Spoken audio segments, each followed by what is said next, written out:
প্রত্যেকটা দিন সকালবেলা ঘুম থেকে ওঠার পরই আমার মনে হয় প্রতিটা নারীর মাথার উপরে ঘুরঘুর করে আজকে কি রান্না করব আর কি কাজ করব। আসসালামু আলাইকুম, সবাইকে শুভ সকাল জানাচ্ছি নতুন আরেকটি ব্লগ ভিডিও দেখার জন্য। আজকে সকালের জন্য খুদের ভাত করে নিয়েছি আর তার সাথে গতকালকের কিছু ভর্তা ছিল। আর সকালবেলা উঠে অফ ক্যামেরাতে একটু ধনিয়া পাতার ভর্তা বানিয়ে নিয়েছি। তো চিন্তা করলাম যে যেহেতু একটু ভর্তা আছে, সকালবেলা খুদের ভাত দিয়ে ভর্তা দিয়ে আজকে নাস্তাটা হয়ে যাক।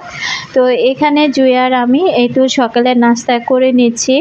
নাস্তা করতে করতে ভাবতেছিলাম যে আসলে আজকে সারাদিন কি কাজ আছে আর কি কাজ করা যায়। সংসার এমন একটা জিনিস, আসলে এখানে মৃত্যুর আগ পর্যন্ত আমাদের সবাইকে কিন্তু কাজ করে যেতেই হবে যতদিন পর্যন্ত আর কি বেঁচে থাকবো। তো এদিক থেকে আমি এই তো খুব মজা করে এখন খুদের ভাত দিয়ে আর গতকালকের ভর্তা দিয়ে সকালে নাস্তাটা করে নিব। খুদের ভাতটা বসিয়ে দিয়ে আমি কিন্তু রুমের সব কাজকর্ম গুছিয়ে নিয়েছি। যখন খাওয়া দাওয়া করতেছিলাম তখনই মনে মনে চিন্তা করেছি যে আজকে কি রান্না করব। তো চিচিঙ্গা আনা হয়েছিল, তো ভাবলাম চিচিঙ্গা তো বেশি দিন ঘরে রাখা যায় না। এই চিচিঙ্গা বেশি দিন ঘরে রাখলে কিন্তু চিচিঙ্গাটা কেমন যেন একটু আর কি বয়স হয়ে গেলে একটু খেতে ভালো লাগে না, আবার সহজে সেদ্ধও হতে চায় না। এই কারণে চিন্তা করলাম যাই হোক চিচিঙ্গাটা রান্না করে ফেলি। তো চাকু দিয়েই চিচিঙ্গার উপরের যে আসলে পোশাক আশাকগুলো সেগুলো আর কি খুলে নিচ্ছিলাম। তো এরপর দুইটা আলু দিয়ে তারপরে চিংড়ি মাছ দিয়ে চিচিঙ্গাটা আর কি রান্না করব।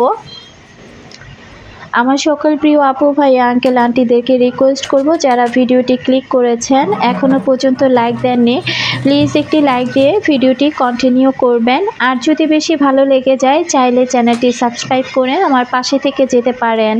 তো এদিক থেকে আমি সব কিছু ছুলে নিলাম, এখন আলুটাও পিলারের সাহায্যে আর কি ছুলে নিব।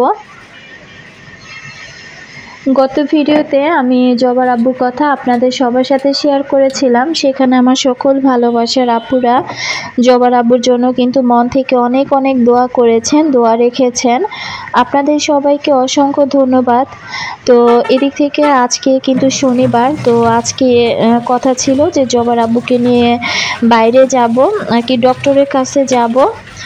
তবে আজকে জবার আব্বু যেহেতু অফিসে যায় নাই, বাইরে অন্য একটা কাজে গিয়েছেন, তো কখন যে আসবে আর কখন যে যাব আমি নিজেই জানি না।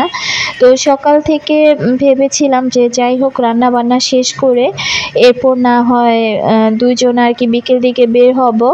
এখন তো বিকেল দেখলাম 4:30 বেজে গিয়েছে, তো এখনো পর্যন্ত সে আর কি বাসায় আসেনি। তো ডাক্তারটা আজকে আর কি দেখাতে পারবো কি পারবো না আমি আসলে শিওর হতে পারছি না। এই কারণে কিন্তু চিন্তা করলাম যে যাই হোক আমি আমার মতো করে কাজকর্ম শেষ করে ভয়েসটা দিয়ে ভিডিওটা আর কি ছেড়ে দেই।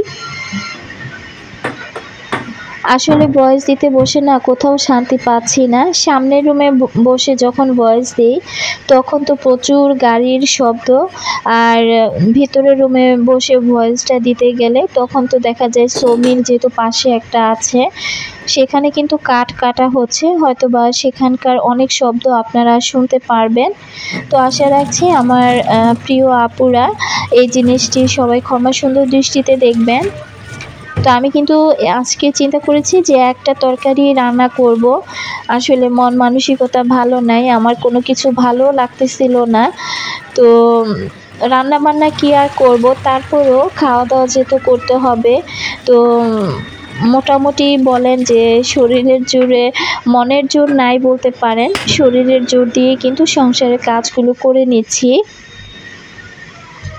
তো আমি ভাতটা আগেই রান্না করে নিয়েছি আর এখন এই তো চিংড়ি মাছ দিয়ে চিচিঙ্গাটা রান্না করে ফেলবো।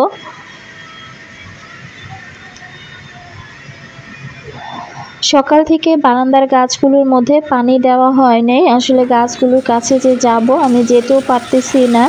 তো এর মধ্যে কিন্তু জুই যেহেতু বাসায় আছে, তো মোটামুটি জুই কিন্তু হালকা পাতলা কিছু কাজ ঘরে রয়ে গিয়েছে, সেগুলো আর কি জুই করে নিচ্ছে আর আমি এ পাশ থেকে আর কি রান্না বান্না করে নিচ্ছি।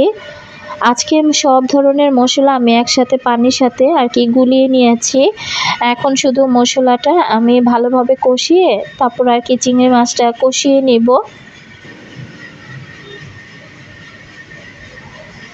আমি এখানে ফ্রোজেন করা কিছু টমেটো আর কি আমি ব্লেন্ড করে রেখে দিয়েছিলাম, তো সেখানকার 2 পিস আর কি দিয়ে দিলাম। আর এখন এই তো চিংড়ি মাছটা দিয়ে খুব ভালো করে কষিয়ে এরপর আমি সবজিটা আর কি দিয়ে দিব।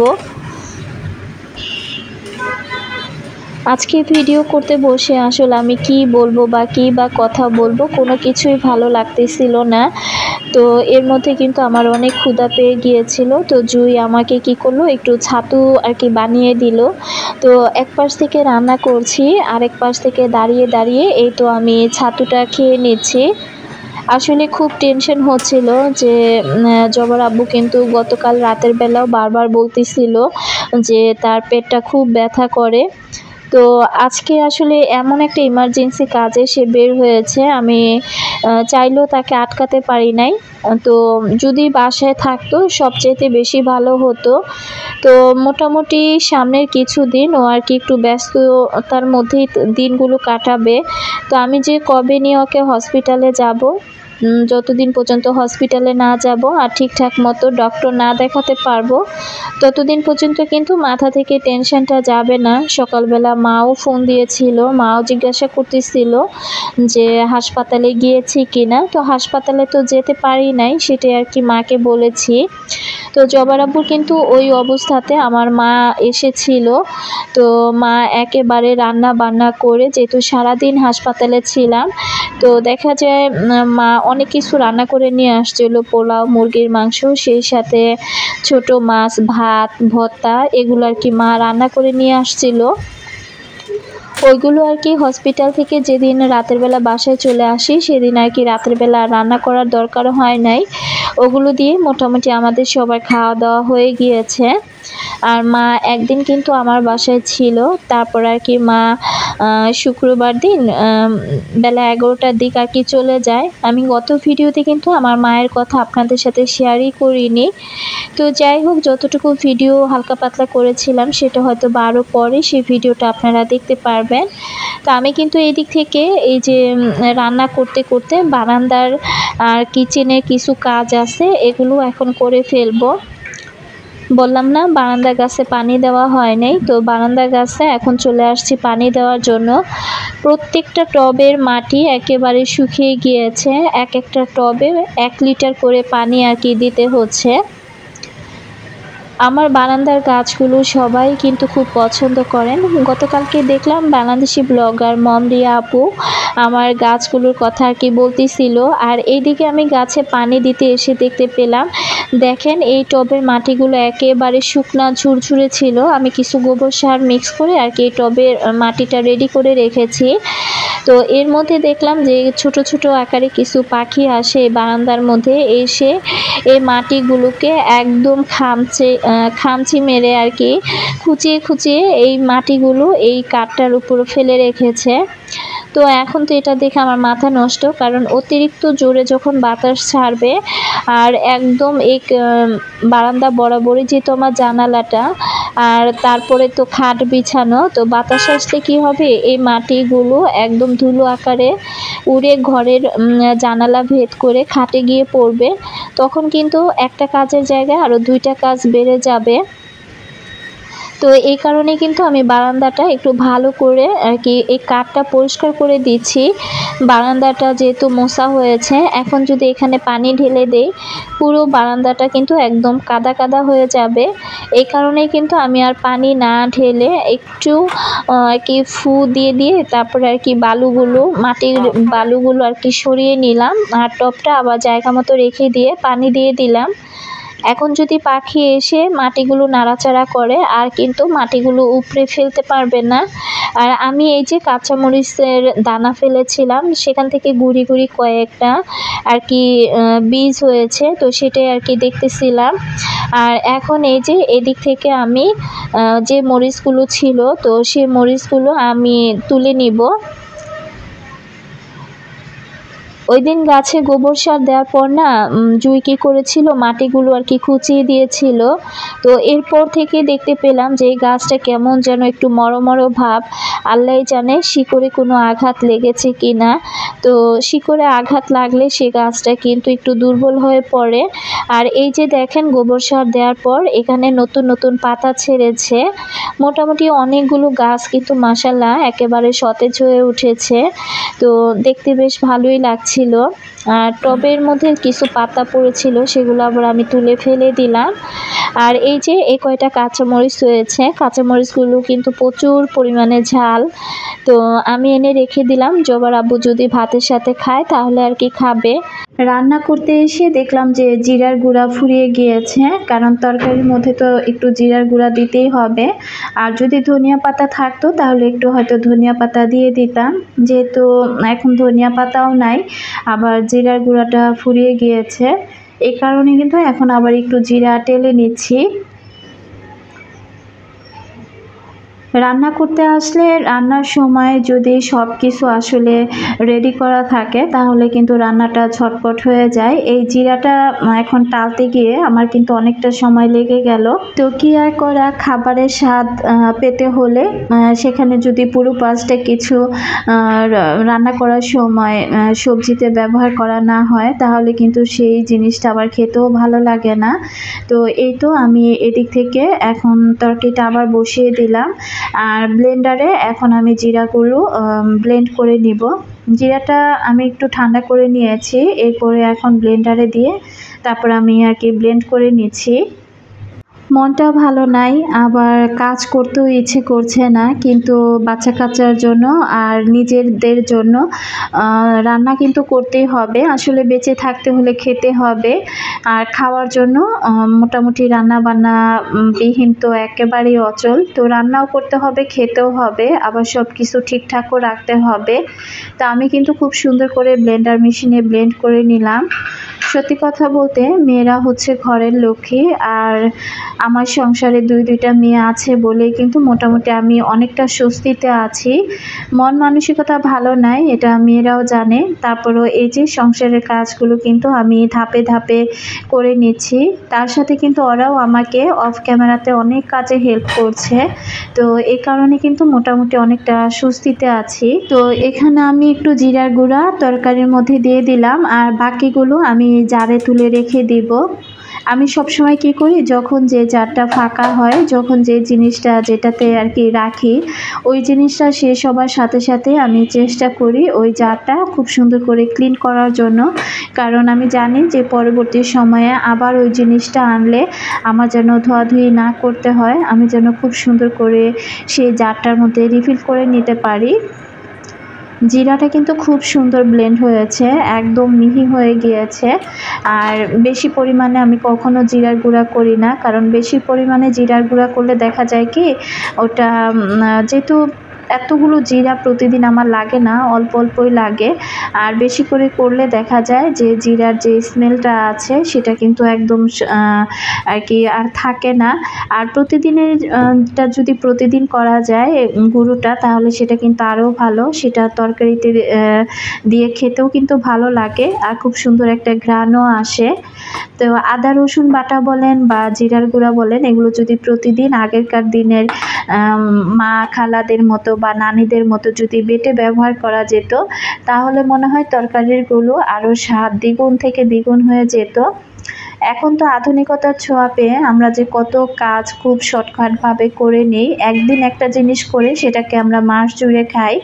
এ কারণেই হয়তো বা খাওয়া দাওয়া বলেন বা যে কোনো কিছুই বলেন, সেটার প্রতি থেকে দেখা যায় কি যে অন্যরকম আর কি আগের মতো সে খাওয়া দাওয়ার মধ্যে যে একটা টেস্ট, তো সেটা কিন্তু আর পাওয়া যায় না। তা আমি রান্না করতে করতে ক্লিনজার দিয়ে চারপাশটা একটু পরিষ্কার করে নিলাম। ইদানিং কিন্তু রান্নাঘরে এত পিঁপড়ের উপদ্রব হয়েছে, কি আর বলবো, পিঁপড়ে কিন্তু খুব জ্বালাতন করে, একদম কামড় দেয় না। এই পিঁপড়েগুলো না সারা রান্নাঘর এদিক সেদিক শুধু দৌড়াদৌড়ি করে বেড়ায়। আর মিষ্টি জাতীয় কোনো জিনিস যদি পায় তাহলে তো খবরই আছে। আর দেখেন আমি কিন্তু এদিক থেকে কতগুলো থালা বাসন অফ ক্যামেরাতে ধুয়ে এখানে উপর করে রেখেছি। এগুলো যখন শুকিয়ে যাবে তখন সময় সুযোগ করে আমি আবার এগুলোকে গুছিয়ে ফেলবো। তো আমার কিন্তু তরকারি রান্না করা শেষ, জিরার গুঁড়াটা জায়গা মতো রেখে দিলাম। কিচেনের সব কিছু ধোয়াধুয়ি করে একদম আমি ক্লিন করে নিয়েছি। এই যে জারগুলো এগুলো কিন্তু আমি ধুয়ে দিয়েছিলাম। তো জবার আব্বু কী করেছে, একটু নিচে গিয়েছিল, তো সে আবারও কিছু মুরুলি নিয়ে আসছে। তো এই মুরুলিগুলো গতকাল রাতের বেলায় আর কি আনা হয়েছিল। তো এখানে এক পোয়ার মতো মুরুলি, সে মিষ্টি আর কি, সে মিষ্টিটা খেতে বেশি পছন্দ করে দেখে, তো সে মিষ্টিটাই বেশি নিয়ে আসছে। আর আমি বলছিলাম যে আমি এই মিষ্টি মুরুলি আমি খাবো না, আমার জন্য একটু ঝাল ঝাল টাইপেরটাই যেন নিয়ে আসে।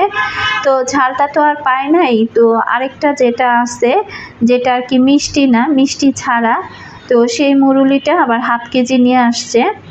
এটাকে কিন্তু আমি ছোটোবেলা সরি বাজাই বলতাম, কারণ ছোটোবেলা যখন নানার বাড়িতে যেতাম আমার নানা কী করতো, বাড়িতে গেলে তখন দেখা যায় 15-20 টাকার মুরুলি অনেকগুলো করে দিত।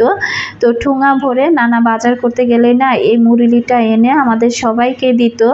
দেখা যায় মা, মামি, ভাই বোনেরা সবাই মিলে আর কি ওই মুরুলি ভাজাটা খেতাম। তো আসলে বড় নাতিন হিসেবে আসলে আমার নানা কিন্তু সত্যি আমাকে অনেক আদর করেছে। শুধু যে আমাকে করেছে তা না, আমার যে বড় মামা ছিল, মামারও একটা মেয়ে। তো দেখা যায় কি যে ছোটোবেলা যদি বাড়িতে যেতাম তাহলে আমার নানা পাগল হয়ে যেত। তো বিশেষ করে আগের দিনের মানুষ তো তারা কিন্তু খুব ছোট সময় বিয়ে শাদী দিয়ে দেওয়ার জন্য পাগল হয়ে যেত। আর বিশেষ করে আমি বাড়িতে গেলে আমার নানা কী করতো, ঘটক লাগিয়ে দিত যে আমার নাতিন বিয়ে দিব, তোমরা ভালো একটা ছেলে খুঁজে নিয়ে আসো। তো আসলে হঠাৎ করে দেখেন কোন কথা থেকে কোন কথায় চলে গিয়েছি। এই যে মুরুলি দেখে না আমার সে নানার কথা মনে পড়ে গেল। তো হয়তোবা আজকে আমার নানা এই দুনিয়ার মধ্যে নাই, আমার বড় মামাও নাই। তো সবাই আমার নানার জন্য, বড় মামার জন্য দোয়া রাখবেন। এই পৃথিবী ছেড়ে সবাইকে একদিন না একদিন চলে যেতে হবে, তবে খুব কাছের মানুষগুলো যখন চলে যায় আর যখন তাদের কথাগুলো মনে পড়ে তখন কিন্তু সত্যিই খুব খারাপ লাগে। এভাবে হয়তোবা একদিন আমিও চলে যাব, আমার সন্তানরা হয়তোবা আমার কথা এভাবেই মনে রাখবে। তো যাই হোক, মুরুলিগুলো আমি এই তো খুব সুন্দর করে জারে তুলে তারপর আমি রেখে দিলাম। তবে জবার আব্বুর জন্য ইদানিং খুব বেশি টেনশন হচ্ছে, আসলে ভালো লাগছে না। আপনারা সবাই জবার আব্বুর জন্য দোয়া রাখবেন। আর একটা তরকারি একটা ভাতই রান্না করেছি। কিচেনটা খুব সুন্দর করে আমি এর মধ্যে গুছিয়েও নিয়েছি। এই যে নীল র্যাকটা, এই র্যাকটা মাহিমুন আইডি থেকে একজন আপু জানতে চেয়েছিল এই নীল র্যাকটার দাম কত। এটা আপু আমি অনেক দিন আগে নিয়েছিলাম, বেশি সম্ভবত 250 না 270 এমনই হবে। তো এই দামের মধ্যে আর কি নিয়েছিলাম। তো আমি কিন্তু এটা যখন কিনেছিলাম তখন ভিডিওতে শেয়ার করেছিলাম, আপনি আমার পুরাতন ভিডিওগুলো দেখলে দেখতে পারবেন। তো ওটার মধ্যে কিন্তু অলরেডি আমি দামটাও হয়তো বা বলে দিয়েছিলাম, তবে আজকে আমি শিওর না দামটা ঠিকঠাক মতো বলতে পারলাম কি না। তো আমার না হঠাৎ করে অনেক ক্ষুধা পেয়ে গিয়েছিল, তো আমি কিন্তু দুপুরে গোসলের আগে এই যে কিছু ফল খেয়ে নিচ্ছি। তো ঘরে পেয়ারা আর ড্রাগন ফল আনা ছিল, সেটাই খেয়ে নিচ্ছি। দেখতে দেখতে কিন্তু ভিডিও শেষ প্রান্তে চলে আসছি আর আপনাদের কাছ থেকে বিদায় নিচ্ছি। সবাই ভালো থাকবেন, আমাদের জন্য দোয়া রাখবেন। তো আজকের মতো এ পর্যন্ত। আল্লাহ হাফিজ, আসসালামু আলাইকুম।